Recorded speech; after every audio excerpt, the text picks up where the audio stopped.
Ah, may subpagod tamon dito.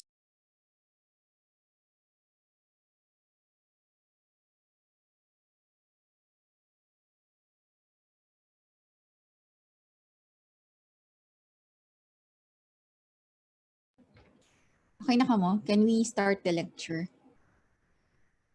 Yes po, Doc. This is a very lengthy topic, so I just included the most important topics. So to start the lecture, I am Dr. Chaser Centina. I'm the current chief resident of the Department of General Surgery. I'm on my 5th year of residency, graduating. So we have lots of topic, but I will include those that are important lang. So our topic is preoperative and postoperative care, or the perioperative preparation of the surgical patient. So first and foremost, we have to start with the fluid and electrolytes. It is very important, most especially preoperatively when preparing a surgical patient. So to understand the how will you give and how will you manage the patient preoperatively, you have first to understand the basics of the fluids and electrolytes. So as a review, your total body weight is composed of 50 to 60% water, and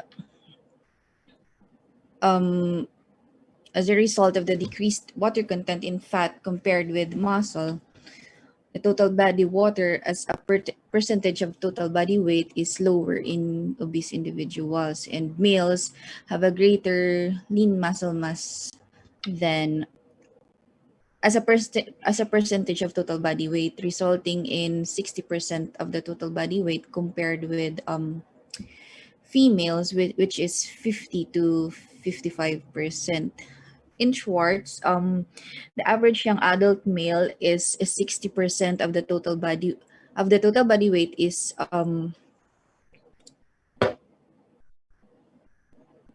total body water, whereas in average female it is 50%.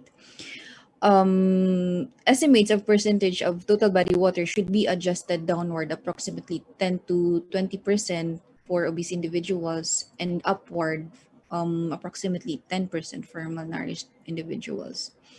So the highest percentage of body water is found in newborns, with approximately 75% to 80% of their total body weight is water.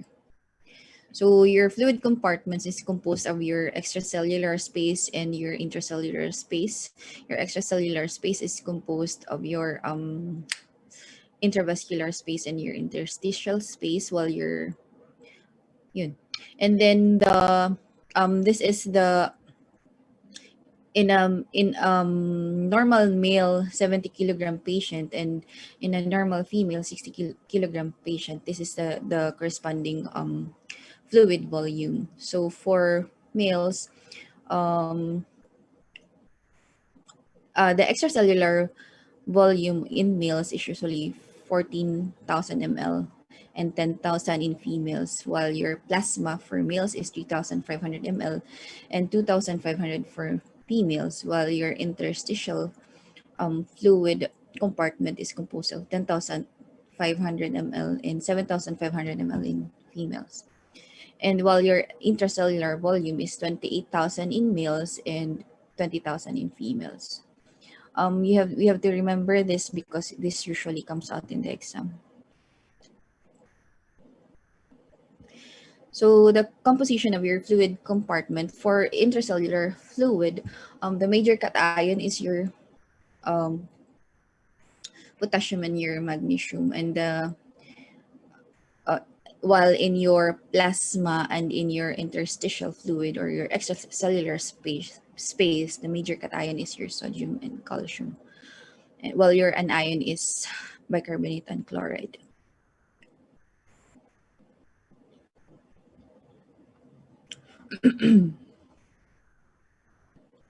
So next is to understand the total body water balance, we must take into consideration the movement of water between different compartments and the factors that determine the volume of the total body water. But before that, you have to define first what is osmosis and what is diffusion. Anyone from the group can answer.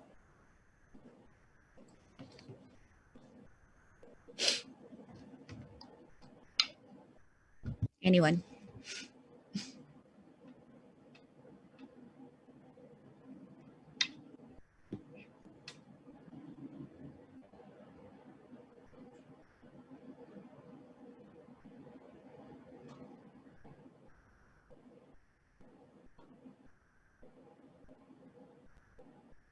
Hello. Bale po, Dok, osmosis po involves a semi-permeable membrane, while diffusion in itself, Doc, is a transport mechanism driven by concentration gradient. Okay. So the difference is that in osmosis, only solvent particles move and solute do not move. And the movement is through a there is a semi-permeable membrane. While you're in diffusion, there is no semi-permeable membrane involved. And usually your solvent is water, while your solutes are your glucose, sodium, potassium, and your proteins.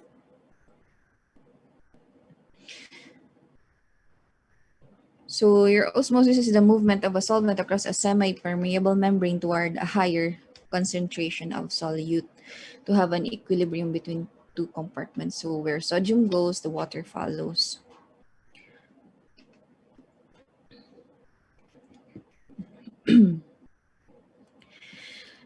And also we have to understand the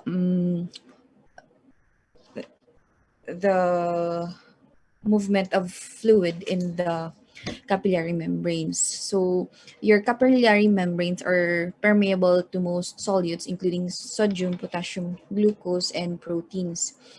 And these small solutes have no role as effective osmosis in the setting of capillary fluid movement. So in the the movement of water in the capillary membranes is the result of your oncotic and your hydrostatic pressure, that is your pulling and pushing force. So that in the Starling's forces theory, this is the result of your combined oncotic and your hydrostatic pressure. So on the arteriolar end of a capillary bed, the intravascular hydrostatic pressure exceeds your oncotic pressure, resulting in the efflux of fluids, so the water goes out. However, this situation reverses as hydrostatic pressure drops along the length of the capillary bed, resulting in the net fluid influx into the intravascular compartment near the venous side.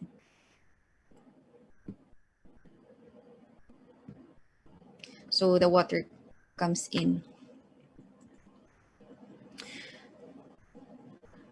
Next, we have to understand the serum osmolality of the patient, and usually this is the formula that we use.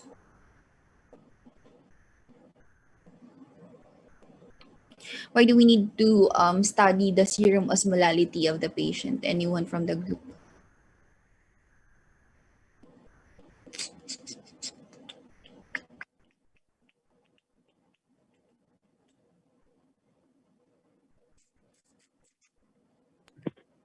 To check the fluid to particle balance in your body. Sorry, choppy.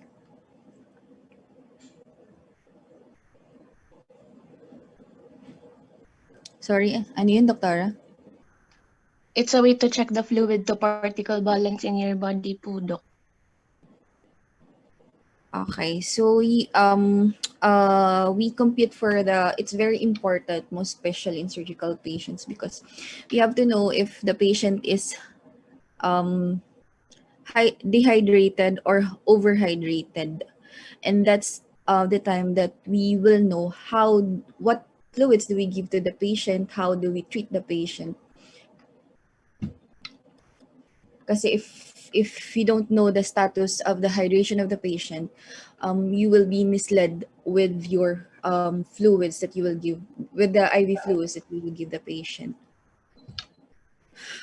So your serum osmolality, the normal is 275 to 290 millismol per kilogram, depending on the uh, source. Other books says up to 310. So iba-iba yung sources. But for my source, it's 275 to 290 milliosmol per kilogram. So this is the formula that we use.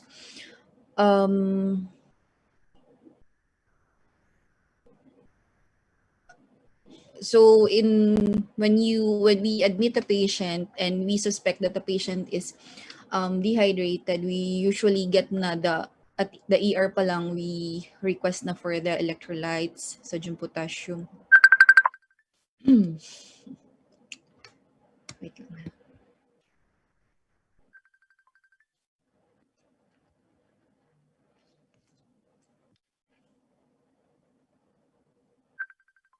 Hello?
Hello, sorry.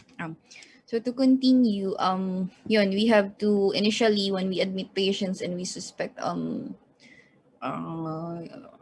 hypovolemia on patients, we get na the electrolytes, the BUN, the glucose of the patient. So we can compute for the serum osmolality. Para ma-idea kita kung ano aton ihahatag ha patient. So when we compute, say for example, I'll give you an example and then you compute for the serum osmolality. This is from an actual patient I had last week. Actually, hindi ko patient. Patient siya ng junior ko. This is an ruptured appendicitis na patient who manifested with hypernatremia. 19-year-old patient. So, compute for the serum osmolality. Sodium is 175. 175. Potassium is 3.4.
BUN is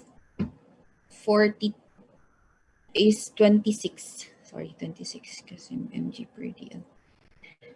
BUN is 26 and your glucose is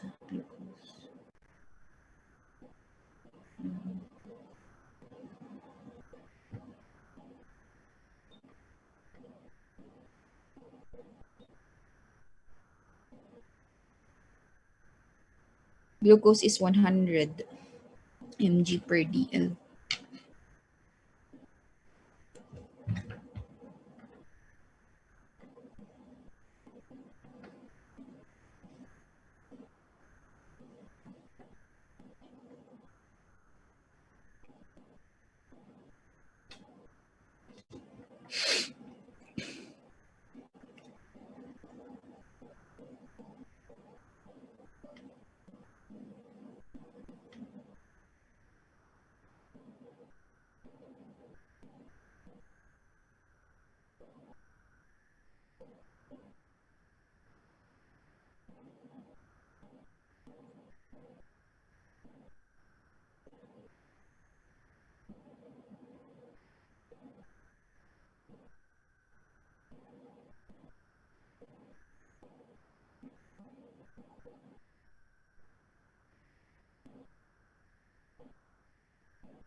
Anyone? 371.64. Okay, 371. So what does it mean at 371 serum osmolality? It means that you have an increased serum osmolality, therefore your water moves from the intracellular to the extracellular space. So there is cellular dehydration. So how will you treat the patient? You will give a hypotonic or an isotonic solution, that is, you hydrate the cell. So what are examples of your hypotonic or isotonic solutions?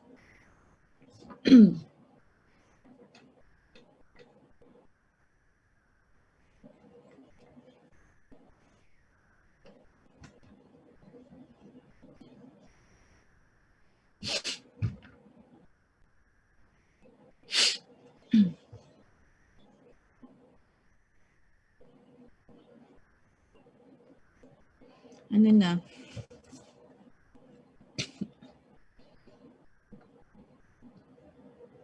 Fluids. I mean fluids. What are, di ba damot nurses nga di? Kanang dextrose po, Dok. What fluids will you give to the patient? What IV fluid, rather? What is an example of a hypotonic or an isotonic IV fluid? Normal saline solution. Isotonic. Yes, you can hydrate the patient using an isotonic solution. What else? 0.9% sodium chloride po, Doc. Same na tayo ni. Plain NSS or your 0.9 sodium chloride. What else? Hypotonic is 0.45. 0.45, okay.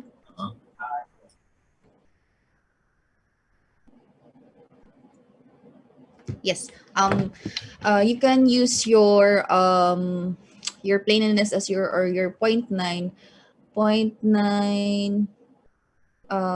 sodium chloride. However, usually in patients with an increased extracellular osmolality, the patient usually presents with hypernatremia. Your plain NSS kasi contains 154 milliequivalent na sodium. So if ang ibibigay natin is 0.9 sodium, your plain NSS, you will be aggravating the hypernatremia in the patient. So if that's the case that the patient is hypernatremic with an increased extracellular osmolality, the patient is dehydrated, we can use your 0.45% sodium chloride. Mas lesser yung content ng sodium, or your D5 water. Your D5 water is also an isotonic solution. It does not contain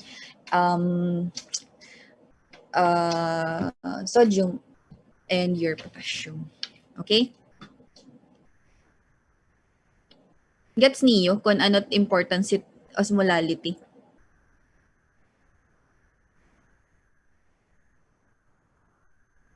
Hello?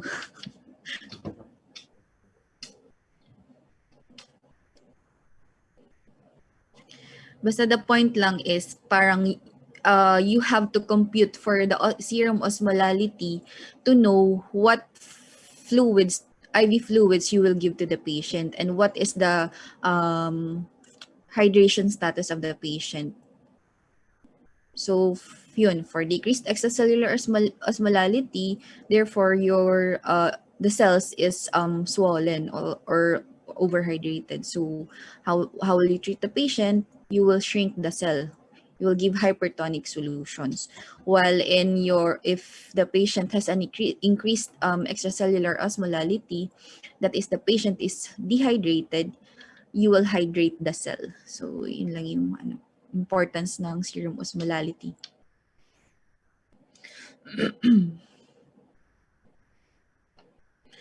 You ask questions pag diri gets.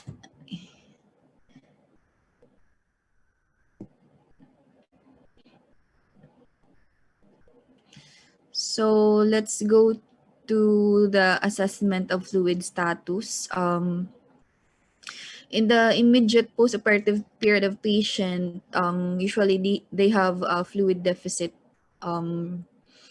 resulting from your intraoperative fluid losses. So habang nag-oopera, dami kang nawawalang fluids, most especially when you do the abdominal surgeries, when you do the bowel run. Pwedeng maraming fluid na mawawala sa'yo. So, very important to assess preoperatively the fluid status of the patient. Hindi tayo basta-basta nag-oopera. First is we have to assess for the mental status of the patient. If the patient is anxious, it is one sign that the patient is either dehydrated. And then when there is excessive thirst and dry mucous membrane, dry tongue, dry lips, or poor skin turgor, the patient is tachycardic with episodes of hypotension, and there is change in your blood pressure and your heart rate in an upright position, and there is presence of oliguria, it can you have a hint na that the patient is dehydrated. So how do we properly accurately assess the hydration status of the patient clinically is by getting the urine output QRly, strict urine output monitoring every hour. So for adults, the normal is 0.5 ml per kilogram per hour, while for children, it should be 1 to 2 ml per kilogram per hour, while your infant, it is 2 ml per kilogram per hour. So when giving your resuscitation using your IV fluids, you have to, of course, identify the presence of comorbidities of the patient and the presence of ongoing losses. Why? Because if the patient has a cardiac problem and you push cardiac problem or congested patients or in patients with chronic kidney disease requiring renal replacement, you have to take caution in giving fluids. You might push them into pulmonary edema, resulting in respiratory failure of the patient. Pwede mag-respiratory failure, may intubated patient. So, mas gin-aggravate natin condition patients. So we have to take caution on those patients. But for patients na young, no comorbidity, usually we can give boluses of fluids. So for how do we hydrate the patient? We usually use the holiday Seger or the Ludans method.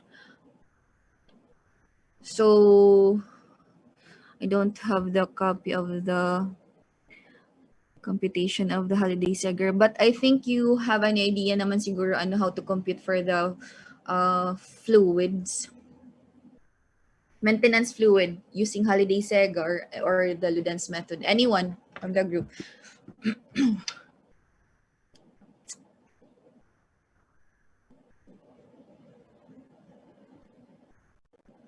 Hello?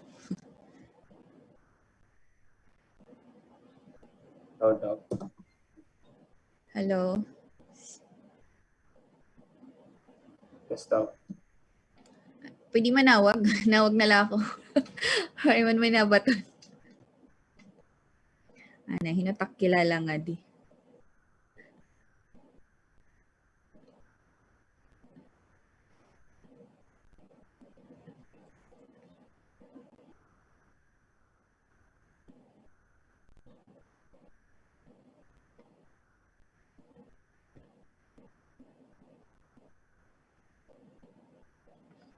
Is Dr. Kapon around? Yes, Doc.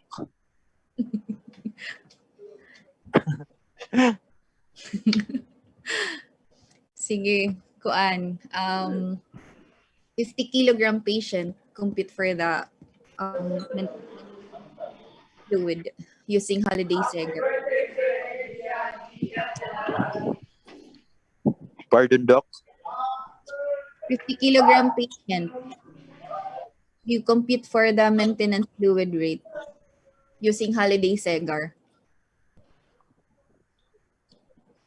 Okay, Doc. Ano ba yan? So that is first 10 kilograms times 100, second 10 kilograms times 50. The remaining is times 20 times 20.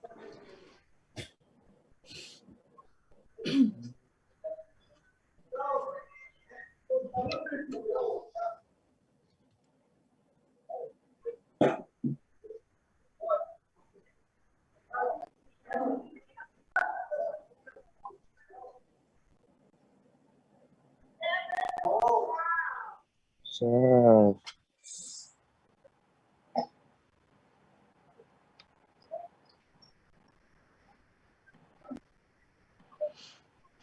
ano ba, ano?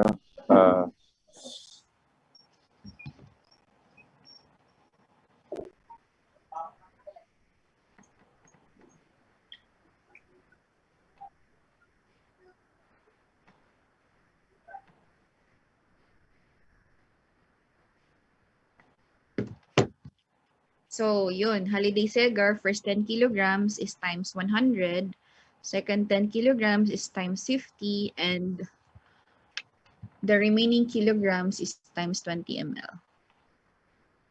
So how much fluid will you give to the patient for the entire 24 hours as maintenance fluid rate?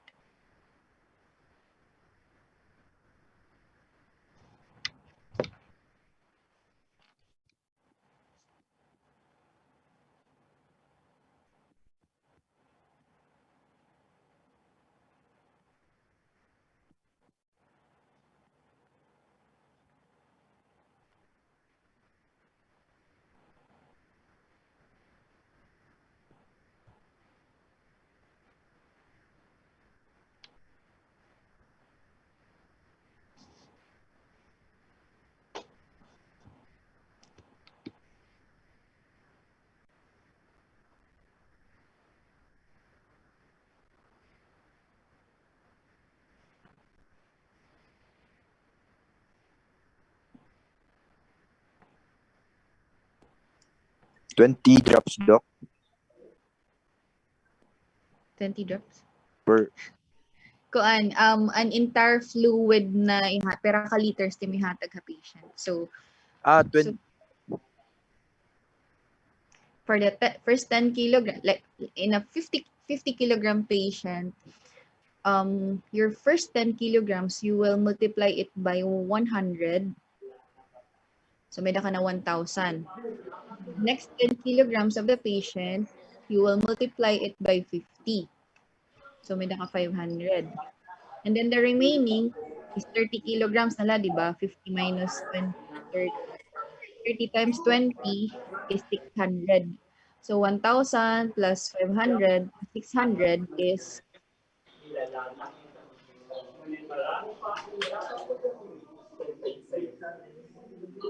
yan, 2,1. Someone answered 2,1, Dr. Servano. 2,100 ml. 2,000. Yes. 2,100 ml 2,100 ml. for 24 hours. So that is when you divide it in 24 hours, 2,100 divided by 24, that is 87.5 cc per hour. Or pwede mo i-round off to 90 cc per hour. That is your maintenance rate. But when the patient has ongoing losses, like say for example, the patient is vomiting or ano pa ba, nag-fever it patient, of course, we have to give boluses. So we can use this 10 to 20 ml per kilogram. Iba pa inihiyahit imo maintenance rate. An imo maintenance rate an aton din compute kanina using the holiday CEGAR. That is yun for 24 hours yun. Iba pa kung nagsisinuka it patient or nag-fever. Tatagan mo pa yan bolus na fluids. 20 ml times 50 kilograms, say for example, 20 times 50. 20 times 50. 1,000. So, hydraton mo hiya in 1,000 liter to run for 1 to 2 hours to replace your losses. Okay? Iba pa ang imo maintenance rate. I hope you will understand the fluid and the electrolytes kay basic inihit kuan dapat isa usa nga doktor dapat maaram talaga regarding fluids. Kay amoy ni usually nakakalimtan ta pa-prehot order pag nagra-rounds puro la 30 drops pero diri natin din ko consider ang patient nagsisinuka diri na replace yun. So we have to understand how do we properly hydrate the patient. So what do we give in patients na nagme-metabolic alkalosis such as in patients who are vomiting? So the ideal fluid that we can give is your plain NSS. How about in patients with acidosis? The ideal is your plain LR.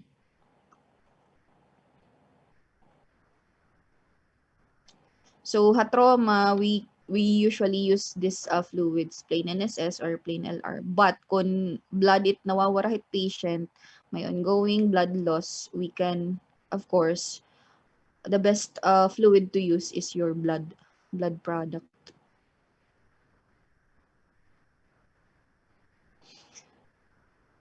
So yun, this is the common fluids ward station. So most of the nurses know about this. Your lactated ringer solution, it contains 130 sodium and 4 potassium. That's why we give this in patients with hyponatremia or hypokalemia kasi meron siyang potassium and meron siyang sodium. Your plain NSS, it has 154 sodium, sodium but no potassium. Your the one that you mentioned earlier, your 0.45 sodium chloride has a lower amount of your sodium, that is 77 mg. So we can use this in patients with hypernatremia. Pwede yan gamitin. And then yun, your D5 water has 0 electrolytes. So the best talaga inihiya for hypernatremic patients for hydration. So what are your sensible losses? That includes your urine, that is 800 to 1,500 ml per day, and your stool is 250 ml per day. While your insensible losses, your skin, you have 75%, your upper respiratory tract, 25%, and roughly at 8 to 12 ml per kilogram per day. So for cutaneous insensible loss, increase by 10% per day for each 1 degree centigrade increase in body temperature above 37.1 degrees centigrade. So kung nag-fever it patient, mas damo it iya fluid losses. That's why in febrile patients, we usually give hydration. Lalo na hit mga surgical, for those patients who undergo abdominal surgeries or thoracic surgeries, they have a rate of 1 liter per hour nga loss, fluid loss. That's why we don't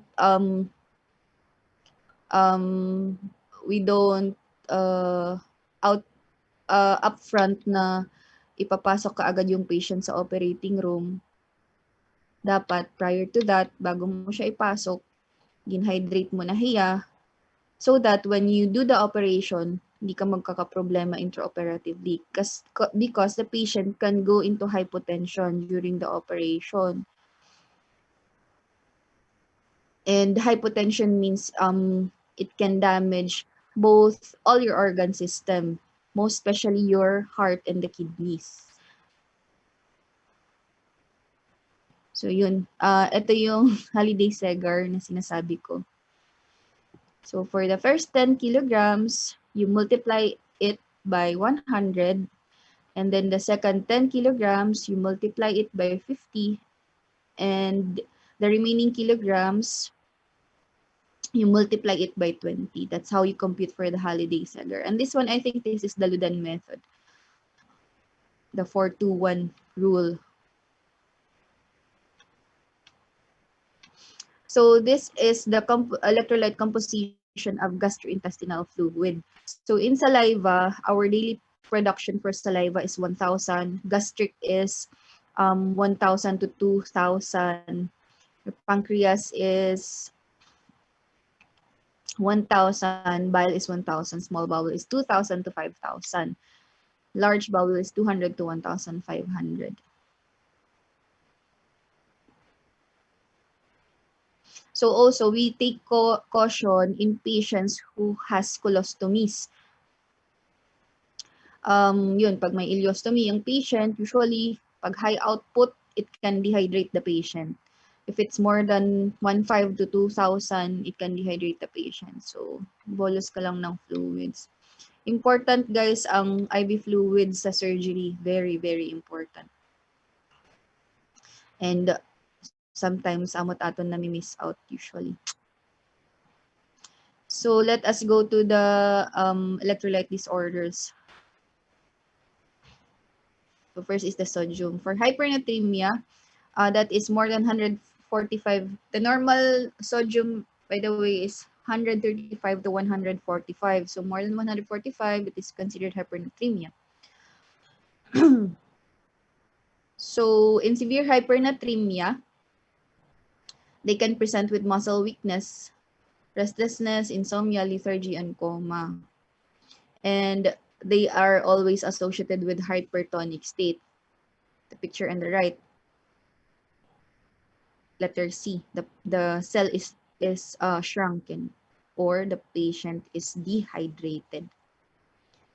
It's usually hypernatremic, hypertonic, sorry, adi, di-discuss ko na later.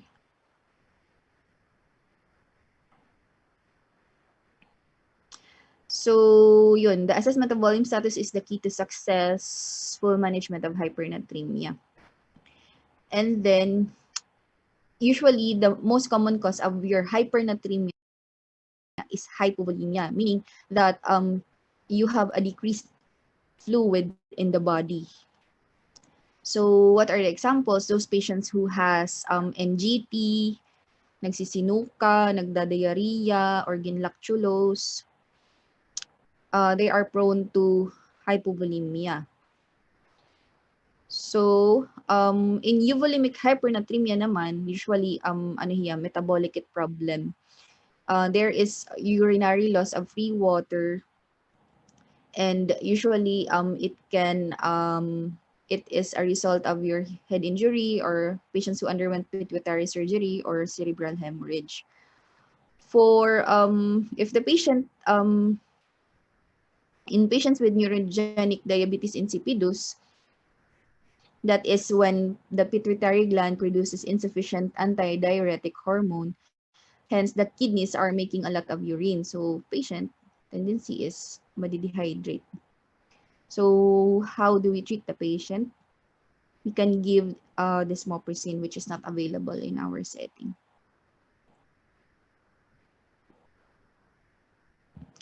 For hypervolemic hypernatremia naman,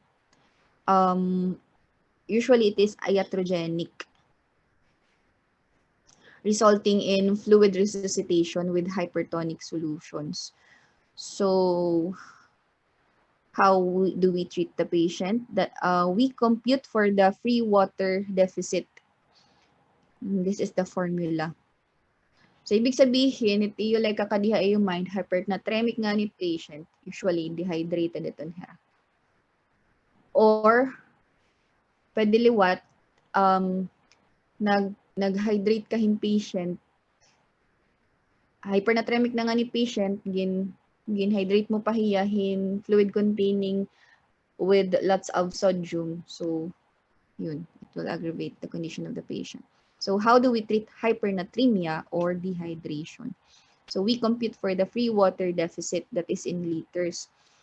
So, the serum sodium of you get the serum sodium of the patient minus 140 divided by 140, constant ito hera, times 0.6 in, I think in males and 0.5 in females times weight. So, that is the example. So, 6 liters. How do we give the 6 liters? Usually, we don't abruptly correct the hypernatremia. Kaya pwede tira ano ito? May neurologic na abnormality. Severe pontine myelinolysis ata. And then, we don't give it outright in one day. You give this for 24 to 48 hours. So we don't usually correct the hypernatremia abruptly. And how do we monitor if we are doing it properly? We can do a serial serum sodium monitoring every 2 hours. Toxic ano? Every 2 hours na monitoring han sodium. So yun, but this is not feasible ha aton setting, most especially sa ER. So yun, for severe hypernatremia, we usually give D5 water. We for severe, that is for extreme hypernatremia more than 170, we can correct it for the first 48 to 72 hours pala. Sorry, 48 to 72 hours. However, for mild or moderate hypernatremia, we can give isotonic NSS. Yun.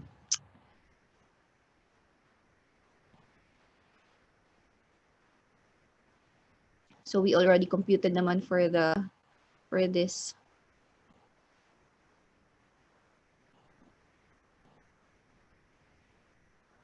For hyponatremia that is less than 135, usually the patient can have cellular edema or cerebral swelling that is manifested by headaches, lethargy, seizures, and coma. Pwede mag-seizure a patient if the patient is hyponatremic. So how do we treat? Initially, we compute for the sodium deficit, that is 140 constant minus the serum sodium of the patient times the total body weight, total body weight.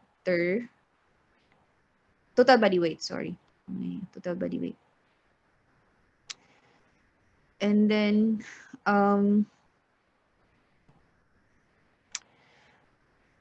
Usually, hyponatremia is common in liver disease, severe liver disease. And if for severe manifestations, it requires immediate treatment, that is 2 to 4 milliequivalent per liter through a 100 ml bolus of 3% saline over a 10-minute period. Please remember that it might come out in the exam.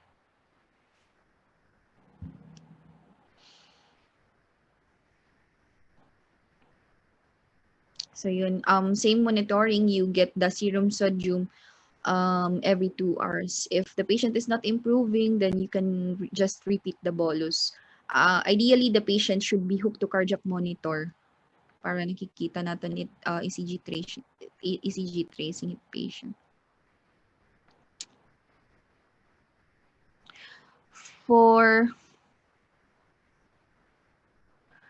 Let's go to potassium.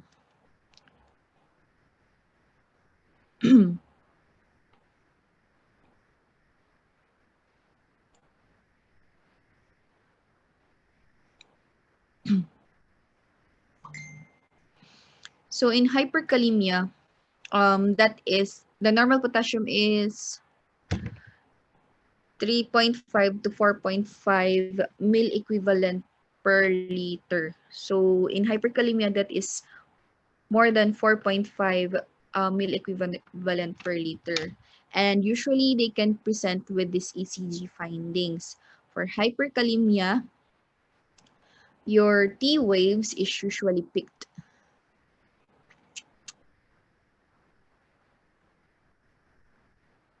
With QRS, do you know how to read na the ECG? Not yet.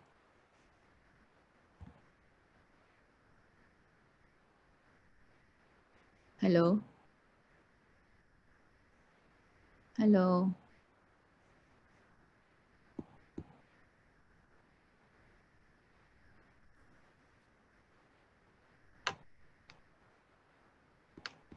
Hello?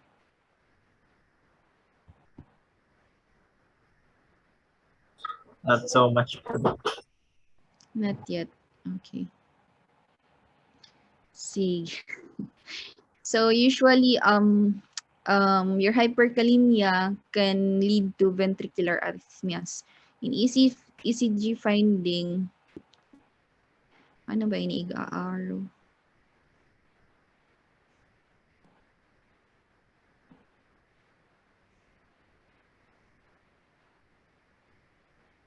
Nakikitaan ba niyo takon cursor? Dere. Yes po. Yes, Doc. Yes, Doc. Ining cross? Opo. Sige. So this is your P wave. Hinihiya nga guti ay nga sugad. And this is your Q, R, S. ST. This is your T wave. This is not the normal T wave. That is a peak T wave. Kaya T wave na sugad lang ada. Ganyan lang. But for hyperkalemia, it is tall and peak T wave. In contrast with your hypokalemia, your T wave usually inverts.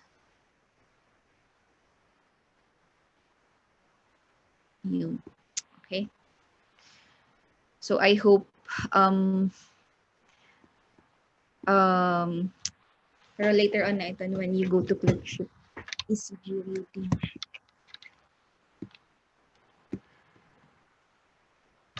So for hyperkalemia, in the setting of renal failure, the body typically is capable of excreting potassium unless your glomerular filtration rate is below 15 ml per minute. So usually, in the setting of metabolic acidosis with concomitant hyperkalemia, we advise a patient for renal replacement, that is your dialysis.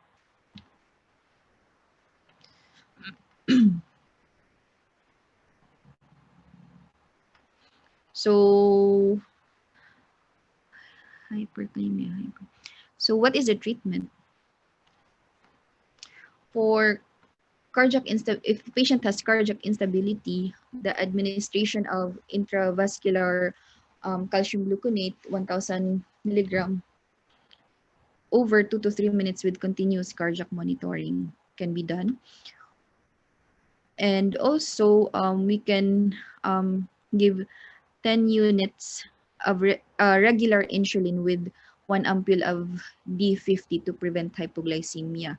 So patient, Howard, hyperkalemic, kita mo ang result, taas niya potassium. Usually, residente, magpapahataghin insulin 10 units. Sub-Q. Sub-Q ba ito, Clint? Or IV? IV bolus nga. IV po. IV. Plus your D50-50. Kasi when you give your irregular insulin, it can decrease your glucose. So, dudunganan mo hiyahin dextrose para di rin mag-hypoglycemic patient.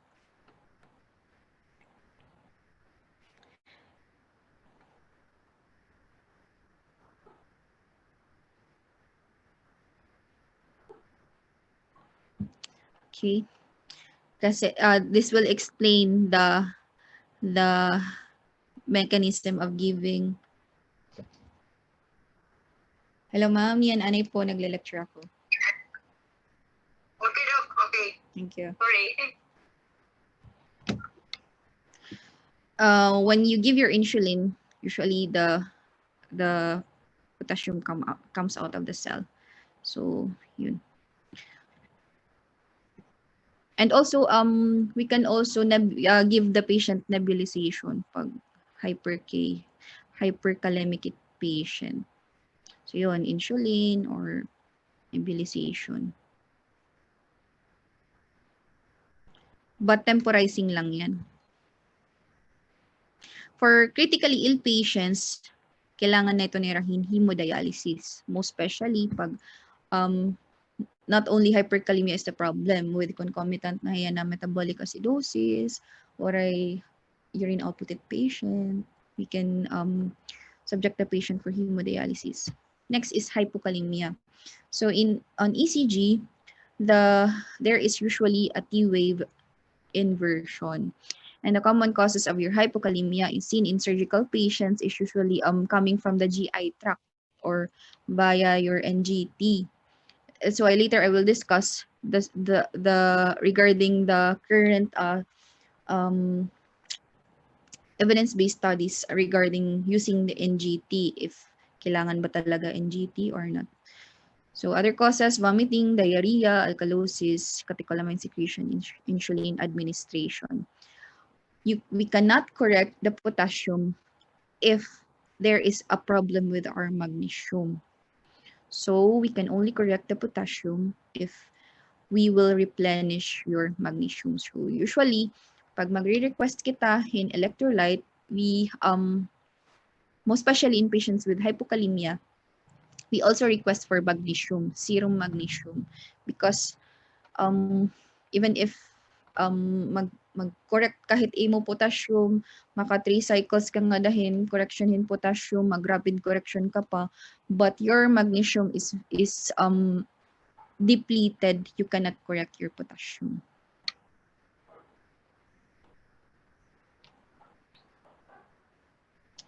So, this is very important. This slide is very important.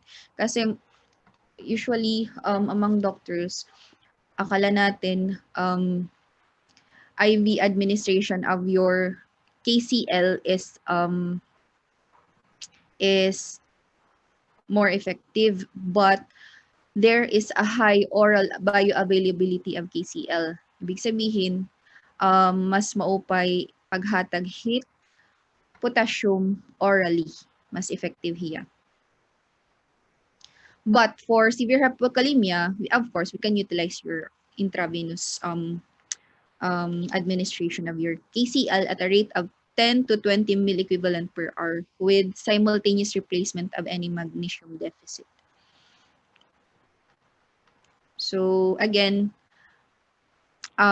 potassium ideally can be corrected using your oral KCL more than your IV kasi mas higher tiya oral bioavailability. Pero kung emergency cases for severe hypokalemia, of course, we can utilize IV. Or in situations wherein the patient cannot tolerate orally, mga naka-NPO, nakalaming na patient, intubated patients, naka-NGT, usually we can give IV. Pero kung feeding it patient, the best is oral potassium. So for calcium,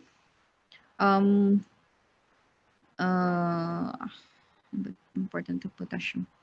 The normal potassium is, I think, 8.5 to 10, if I remember it right, sorry. So for hypercalcemia, that is more than 10.4, usually this can be seen in patients with malignancy or hyperparathyroidism. In malignancy, there is cellular apoptosis, so natanan mo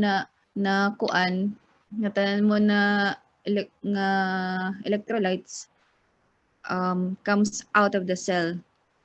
So yun, it can increase your calcium level. Other causes, sideretic, lithium, etc. So symptoms, these are the symptoms. How do we correct? That is, we give volume expansion with normal saline to dilute concentration and increase renal excretion of fluid. We can also give biphosphonate and pamidronate. For hypocalcemia naman, that is less than 8.5, and the causes are hypoparathyroidism, vitamin D deficiency, severe pancreatitis, etc. How do we assess for hypocalcemia, and when do we usually assess this? Patients who underwent thyroidectomies or total thyroidectomies or parathyroidectomies, we usually check for your Chivostek sign and your Trochu sign. So how do we do the Chivostek sign? You lightly tap over the facial nerve that is anterior to the ear as it crosses your zygomatic arch here. And then there is usually contraction of your facial muscle. It will induce twitching of the facial muscles or the homolateral facial muscles due to hyperexcitability of the nerve. So that is your Chivostek sign. You tap, give a light tap on over the facial nerve anterior to the ear. While your Trochu sign is you inflate using a BP cuff. You inflate it 20 millimeters mercury above the systolic BP. So if the systolic BP of the patient is normally at 120 millimeters mercury, you just add 20. So you inflate it at 140. 120 plus 20 is 140. You inflate it to 140. And if there is presence of hypocalcemia, there will be carpopedal spasm.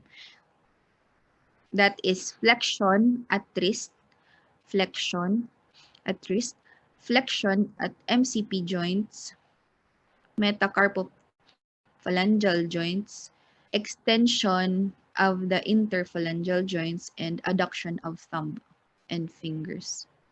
Remember that. I will ask that in the exam.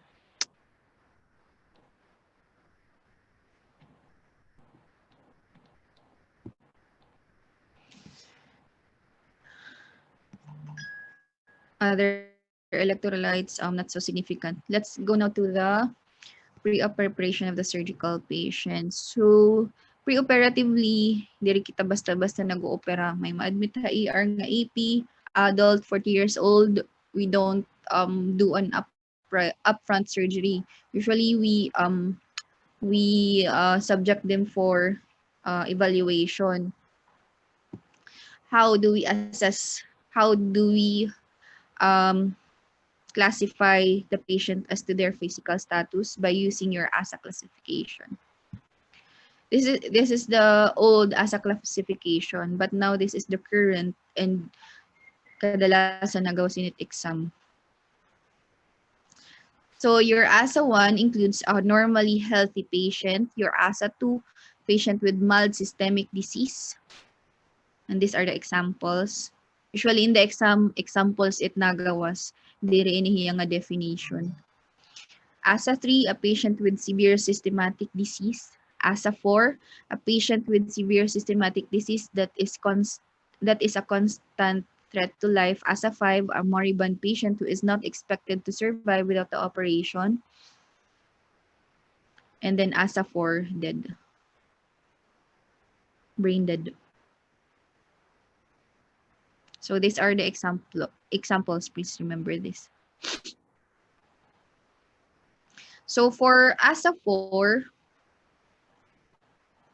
halimbawa, ang it significance kasi hini is when, say for example, a patient came in at the emergency room with peptic ulcer disease. But on history, you were able to extract that the patient had a recent MI 3 months ago, within 3 months. So this will help you decide on will you do the surgery, will you do an emergency surgery on the patient or will you optimize the patient? Operahan mo ba siya? Ruptured PPU? Nag-MI pala ang patient or nag-stroke? Operahan mo ba dayon or not? So this will help the surgeon decide on how to properly address the problem of the patient. Later I will explain. So this is taken from our Bible, the current surgical therapy. I don't know if you have that book, but this is patterned with the John Hopkins na hospital. So yun, we usually ask for this preoperatively, just so to identify problems such as congestion or high blood bath patient, the patient is on warfarin, or may gintutumar nga aspirin, clopidogrel, because this will affect the result of the surgery on the patient. And if the patient is taking aspirin, we usually withheld it. These are withheld for 7 to 10 days, aspirin and clopidogrel. So 7 days before the surgery is a stop mo na aspirin or Coumadin. If the patient had a blood clot, stroke, or carotid blockage previously, this means that the patient might go into is high risk for another event, CVA. Pwede na naman hiya mag-stroke kung operahan mo hiya.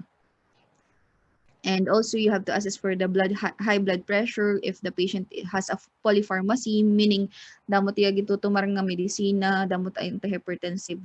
Magkakaada ka hinhint ngay patient damot comorbidity. And also if the patient had bleeding problems, dental, or patient is cirrhotic, if the patient kasi is cirrhotic, usually may problem gapit bleeding parameters, so you'll have to assess. And then if the patient is diabetic and requiring insulin treatment, because this can affect the patient post-operatively, pwede mag-assess sa patient, diri maghila nimo mga anastomosis sa bowel, etc. And also if the patient is a chronic smoker, because in COPD patients, usually nagkaka morbid talaga hira postoperatively. They rin na-expand it lang.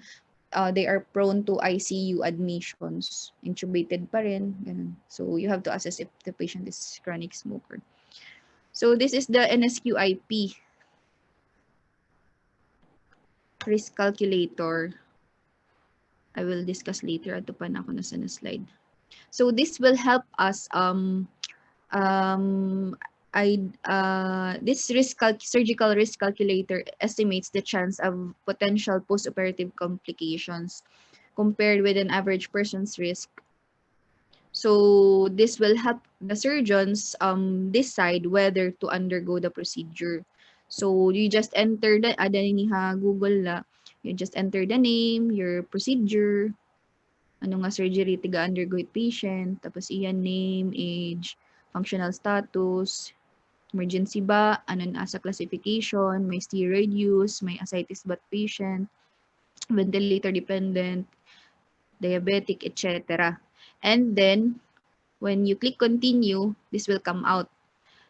So, ma-appear na didaan how many percentage and magkakaada kahing cardiac complication, surgical site infection. This will now help the surgeon to decide whether you will advise the patient to undergo the procedure or not. Of course, the benefit should always outweigh the risk. When super emergency, of course, like what I said kanina, patient had previous MI pero came in at the ER with perforated peptic ulcer disease, of course, you will operate on the patient. Because there is no way that you will be able to temporize or medicina la, waray MX string nga mga katambal hit perforated peptic ulcer disease. Opera la.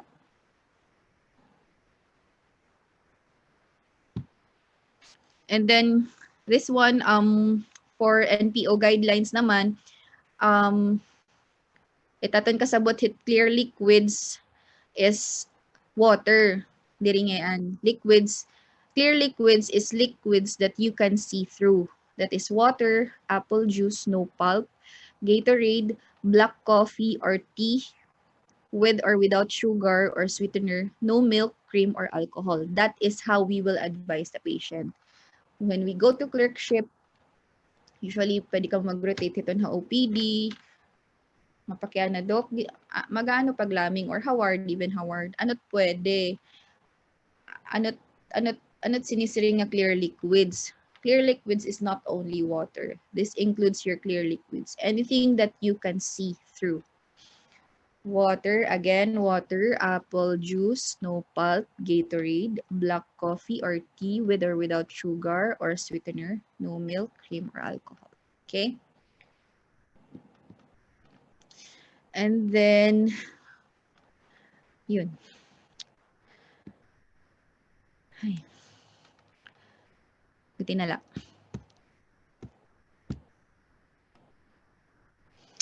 So, for optimizing perioperative care of older adult, the demographic inevitability of the aging population requires a surgeon to acquire basic understanding hit geriatric kay iba tot era koan needs. There are currently no surgical quality programs for elderly, but we should consider these characteristics to necessary to quantify the frail vulnerable older adult, and this includes your cognition, function, mobility, nutrition, and your social vulnerability. So preoperatively, you will screen the patient. Okay, but iya functional status, mobile but patient, ECOG ano ba iya? ECOG 0, 1, 2, 3, 4, 5. Nagdi-delirium but patient. So yun, you have to assess na pre-op. So and during intra-op, you can intervene for function, you can add pad pressure points, For cognition, we can give preemptive pain control and optimal medicine choices. And you hydrate the patient, of course, and then so on.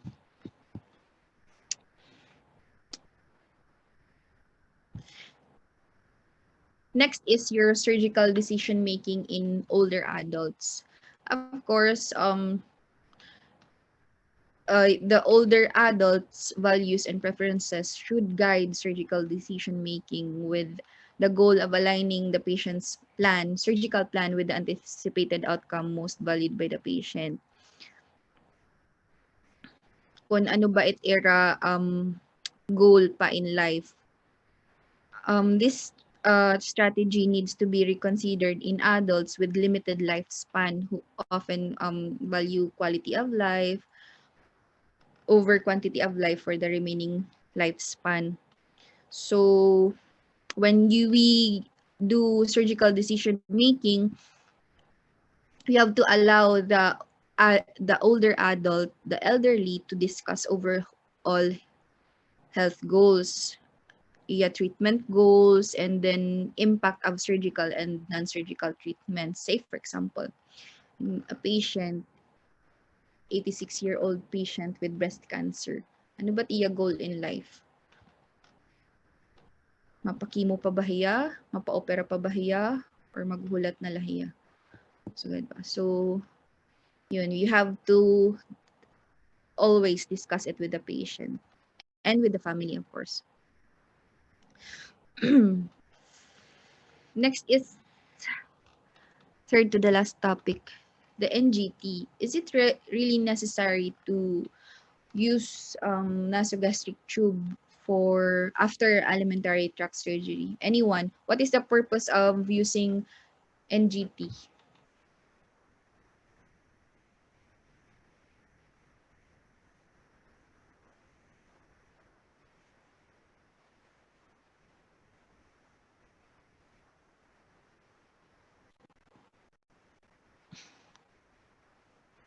For nutritional support po. Yes, nutritional support. Any other else?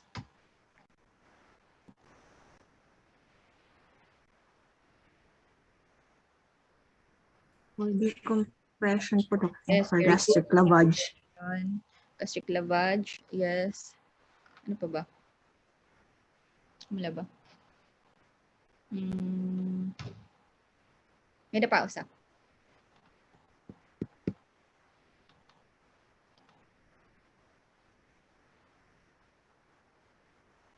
Yes, it is used for feeding. In intubated patients or patients who has risk for aspiration. Pwede ba ya?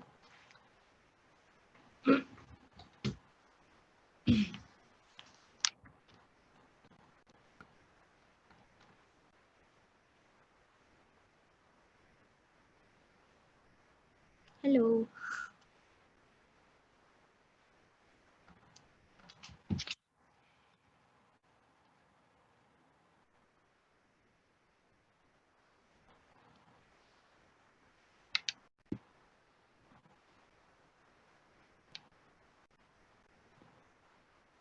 Yes.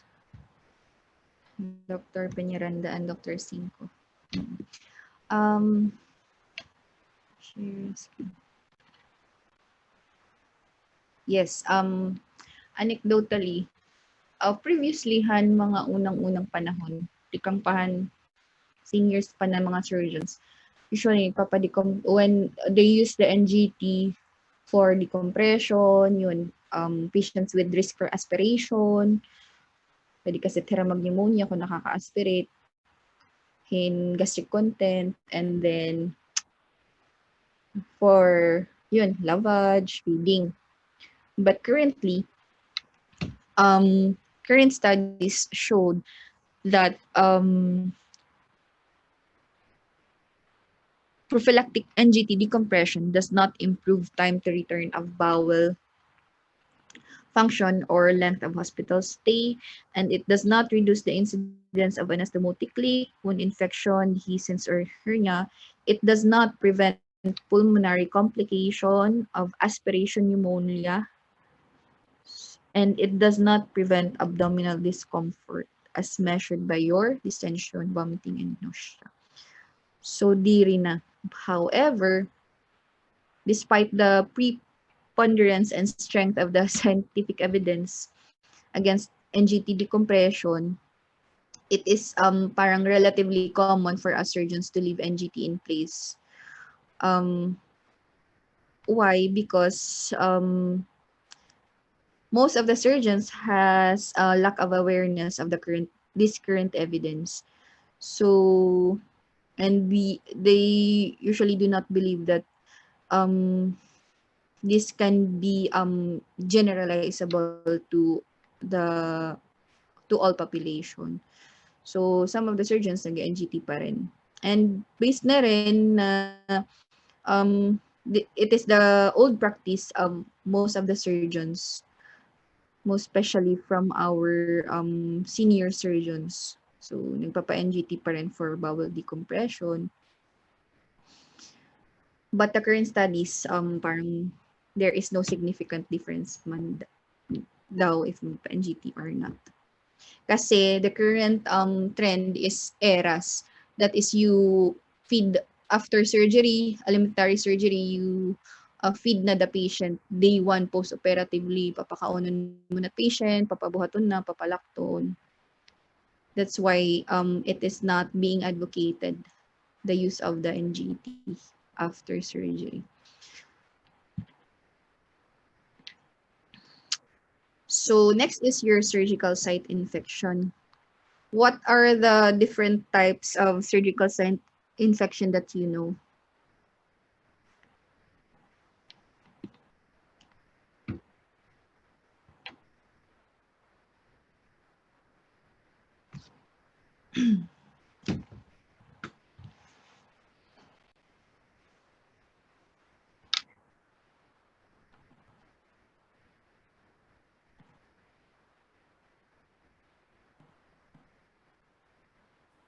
Superficial po doon. Yes, superficial. Ano pa?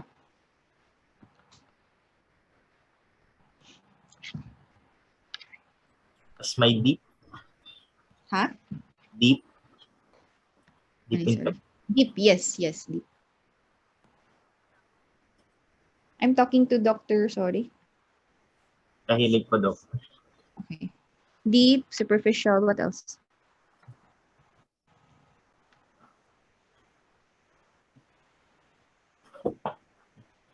Yun na po. Tatlo yun. Organ. Organ. Yes, very good. Hinad to. 5 po, Dok. Yes, organ infection. So, I'm not sure if Adenia Schwartz, but this is taken from... Do you have ebook of current surgical therapy? Wala ano?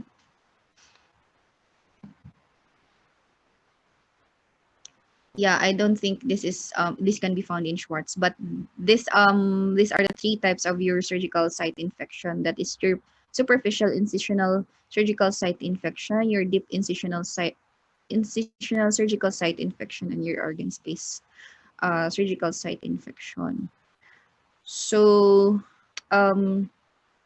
your superficial SSI, it is the infection that occurs within 30 days of surgery and includes only the skin and subcutaneous tissue of the incision, plus one of the following. There is purulent drainage, there is an isolate on your culture and sensitivity, and there is at least one of the following signs and symptoms of infection: pain, tenderness, localized swelling, redness, or heat.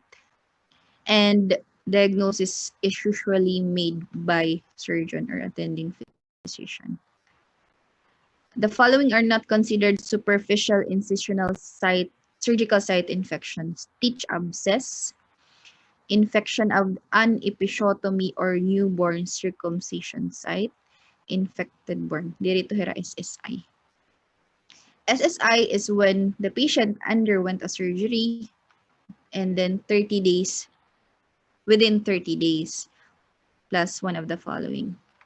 So at the wards, when you go to clerkship, it is common mga post-appendectomy patients or in other dirty surgical cases such as your perforated peptic ulcer, exploratory laparotomy for perforated peptic ulcer disease or for trauma, mga gunshot wound, stab wound, common SSI. Labi na, number 1 highest bidder, appendectomy. Dalas talaga mag-SSI at AP because it is a dirty wound. So, how do we manage superficial incisional surgical site infection? Usually, um, if you notice a draining pus, there is localized inflammation, we can just release the sutures at the surgical site. Release mo lang suture, tapos ipapadrain mo ang nana. And then, of course, coupled with antibiotics. For deep incisional surgical site infection naman, it is an infection that occurs within 30 days after the operative procedure if no implant is left in place, or within 1 year if implant is left in place and the infection appears to be related to the operative surgical procedure. And usually it involves the fascia and the muscle layer. And at least one of the following: purulent discharge, dehiscence, fever, and then abscess, and the diagnosis is made by the surgeon. So, treatment naman is, of course, you have to identify kay bangin may the problem hanimo operation. Usually, when there is a deep incisional surgical site infection, the number 1 consideration should always be your operation. May problem han operation. Either animo anastomosis or animo anastomosis an bowel, or kung nag-appendectomy ka, animo stamp, bangin nag-rupture an stamp, ginagawas na ngayon nga tayo, asya sa surgical site infection. For organ space naman, surgical site infection that occurs within 30 days after the operative procedure if no implant is left in place, or within 1 year if implant is left in place. And then it involves any part of the anatomy, organ, or spaces other than the incision, which was opened or manipulated during the operation, and at least one of the following is present: purulent discharge, and then organism is isolated based on your culture and sensi, and then abscess or other evidence of infection involving organ on direct examination during the operation, and the diagnosis is made by the surgeon. Organ space meaning yun, if when you're able to identify the problem, if it's coming from the post appendectomy site, nag-rupture an imo stump, or an imo nag-resect kahin bowel, nagtanggal kan bowel, tas imo gin anastomos, gin tahimo balik, tas yan na naglilik, it can cause your surgical site infection. So how do we manage an organ space surgical site infection? We open the patient, clean the area, do peritoneal lavage, and then assess if anot problem. If there is leak, if there is ruptured stump, then you will intervene. Either magre-resect ka ulit, mag-anastomose, or you will exteriorize. Ito yung makikita pag during reoperation, if patient nga nag-leak, it era second operation, may na colostomy na nakagawas hatian, may stoma, ada na hera na, era tinay, ada na hatian. I'm not sure if you have seen one already.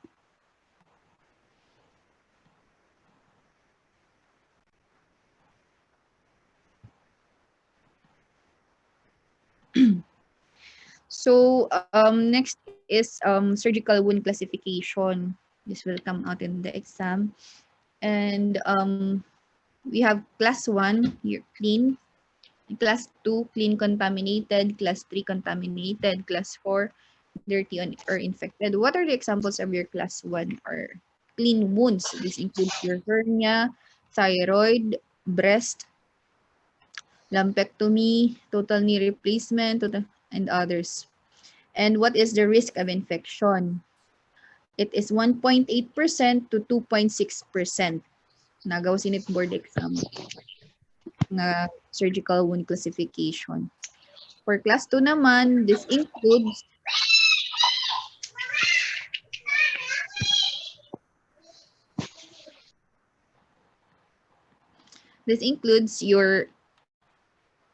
your surgical wounds in which there is a controlled entrance of the respiratory tract, GI tract, genitourinary tract, genital tracts without a major break-in sterile technique.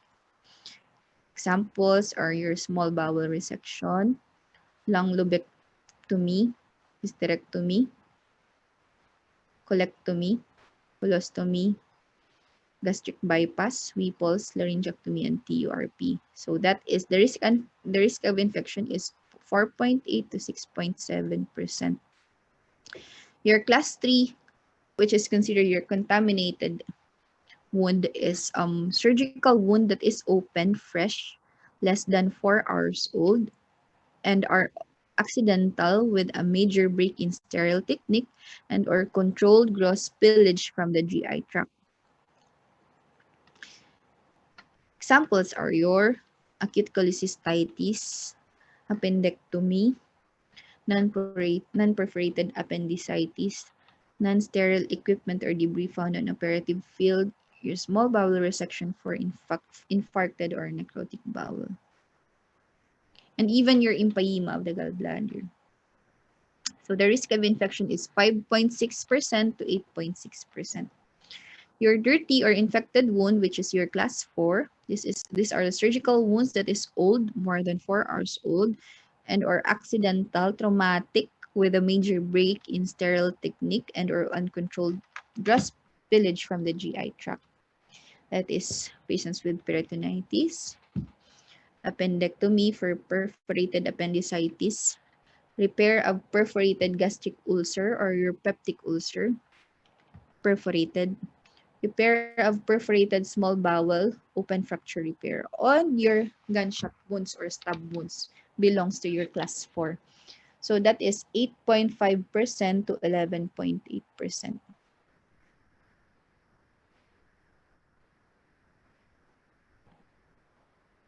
So these are the recommended antibiotic prophylaxis based on the surgical procedure. For clean cases, usually cefazolin lang yan. Cefazolin is what generation of your antibiotics? Anyone? And what does it cover?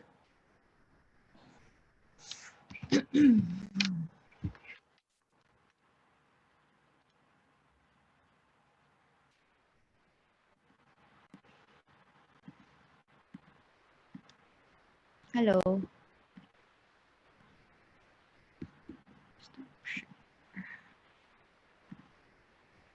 First gen cephalosporin. Yes, Dr. Makamay. And what is the coverage of your first generation?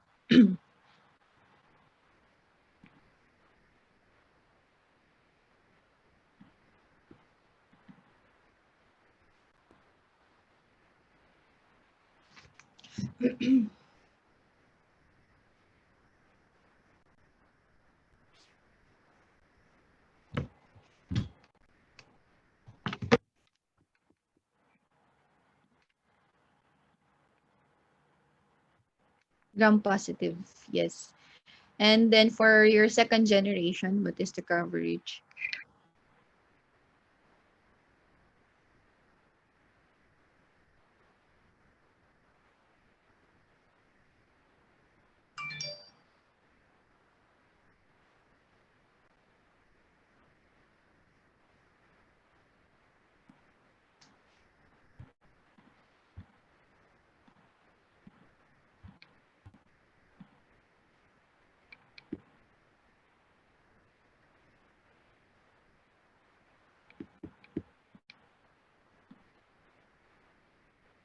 Hemophilus. Marashella, Doc. Ha?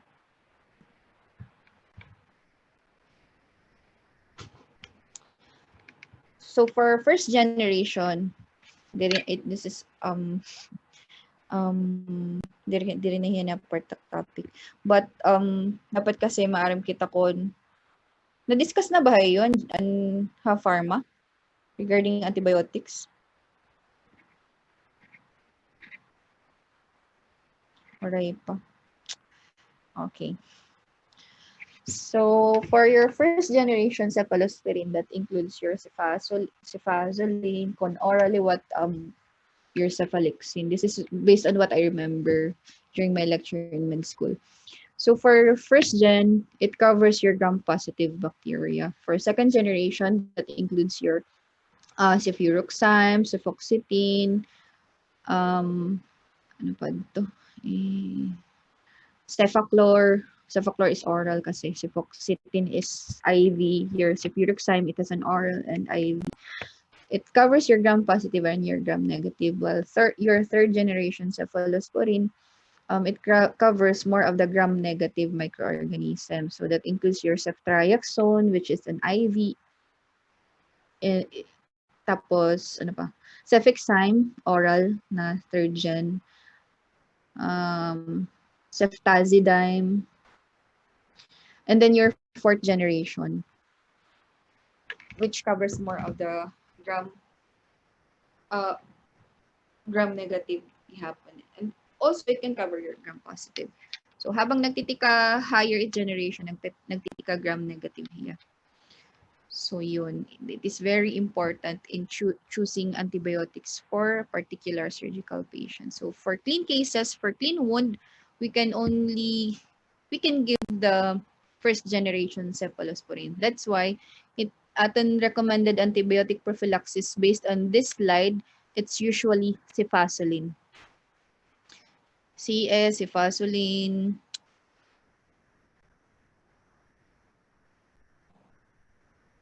Ay pa ba? Breast nga di. Breast. Basta for clean wounds, usually first gen. For appendectomy, uncomplicated, we can give your cefoxitin or cefotitan or cefazolin plus metronidazole. So, ika-cover mo na tiya gram-negative na microorganism. For hernia, that is a clean wound, Vaseline lang, first gen. So, yun. I think that's the end of my slide. You have questions for the topic?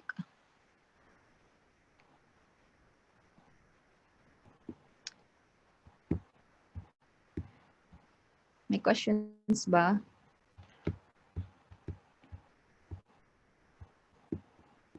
Guys, basic it fluid, so I hope kung may pakiana ka mo, pakiana na ka mo. Kay pag-abot it clerkship, gimpapakianhan paano pag-hydrate.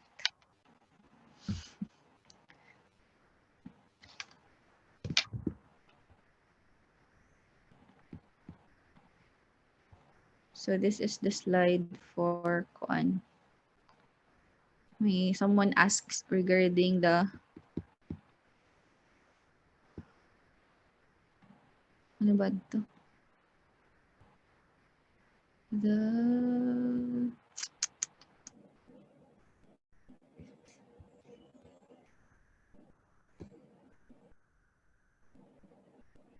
formula?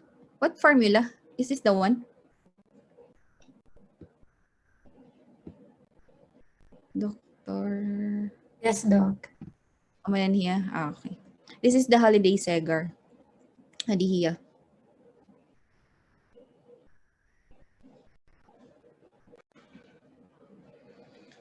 May questions pa? Clint, may question ka?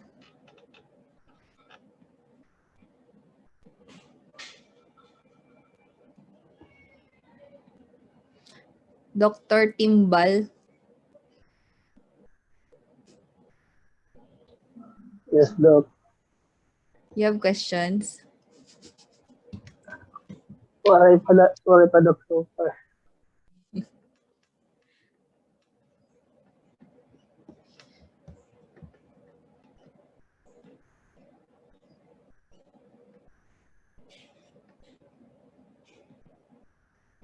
If you want to get a copy of my slide, I can share it to you. Just give me an email address. Dr. 5, di ba? Tagil ako ng email Yes po, at Doc. and then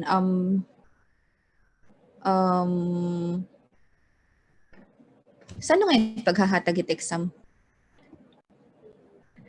Lagyan ka na to, hey, Doc. Astorninos po nga after hit mo this Lecture? lecture. Pero diri po yan, bangin within this week po. Okay. Sige. Usually, pera ka items? 50 po. 10? 50. 50? 50 po, Doc. Kailangan talaga 50? Oh, I think, Doc, may dagihapon ada ambag it ibang lecturers. Ito nga 50. Okay. I think I have another lecture under Conduct Manihas on oncology. December 17 ba ito? December 17, 18 po. 2 days? December 17. Friday, Saturday. Can we have it one day lang? Pwede man po, Doc. Depende lang Oo. po kayo kung saan po niyo matatapos.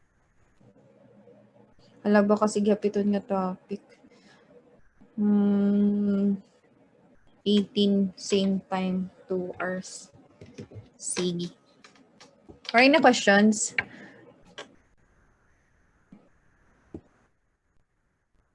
Wala na po. Sige, thank you. Thank you, Doc. Thank you, Po, Doc. Good.